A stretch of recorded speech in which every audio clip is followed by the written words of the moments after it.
watching act.tv's live coverage of Netroots Nation 2019. I'm Julianna Forlano. I'm here with Shaleen Title of the Cannabis Control Commission. She is the commissioner of that group. Shaleen, thank you so much for joining us. Thanks for having me. So can we talk a little bit about what is going on in the legalization world and why it is so important to protect small businesses? So I think we're past a tipping point. We are not talking about whether to legalize anymore. We're talking about how to legalize, and specifically how to make sure that social justice is included in the legislation. And also, when you look at the way that prohibition has disproportionately harmed certain communities, particularly Black and brown people, we want to make sure that those communities are included in the industry. And also, just because it's 2019 and we're starting a new industry from scratch, we want to make sure it's diverse, that there's room for small, large businesses, people of color, women. And we're lucky that in Massachusetts, we are actually legislated as the regulated agency to tackle those goals. Oh, that's wonderful. I'm very proud to be part of it. What are we going to do about people who have been selling marijuana, say illegally, who then it now becomes legal, but then large business interests are coming in, setting up shops, taking over, they have infrastructure. What can we do about that? So that is definitely what we are seeing. I don't think it's intentional. I think most people, no matter how you feel about legalization, they want to support small local businesses. But because of a mixture of stigma, of NIMBYism, and copying what other states are doing, we have barriers to entry that right now across the country tend to favor large, well-capitalized groups.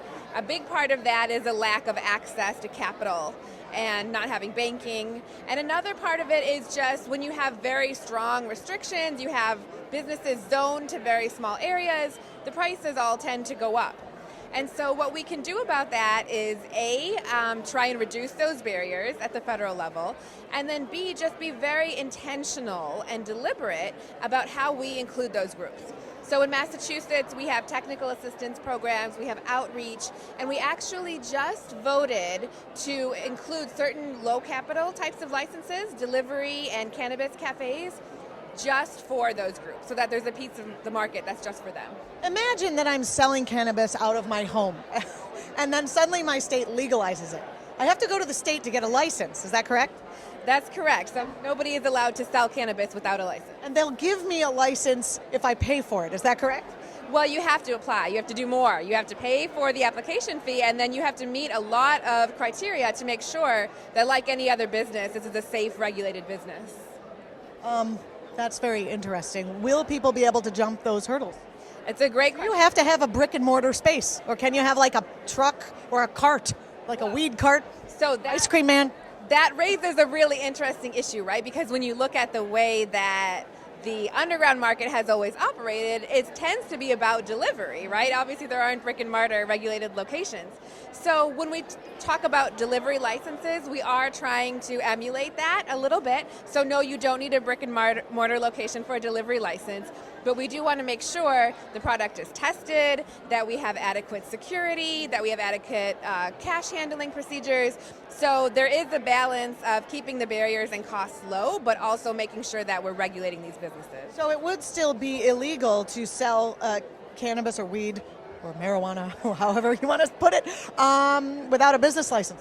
It is still illegal to sell cannabis without a business license. And it's very important to note that because disproportionately the same groups, Black and brown communities, they continue to be targeted even after legalization. So arrests go way, way down, obviously, but in the arrests that happen, we still see the same types of disparities. So we have to acknowledge, I think, as the government, those disparities and intentionally address them. Can we tell people if they'd like to get involved in this fight, where can they go? So they can go to masscannabiscontrol.com.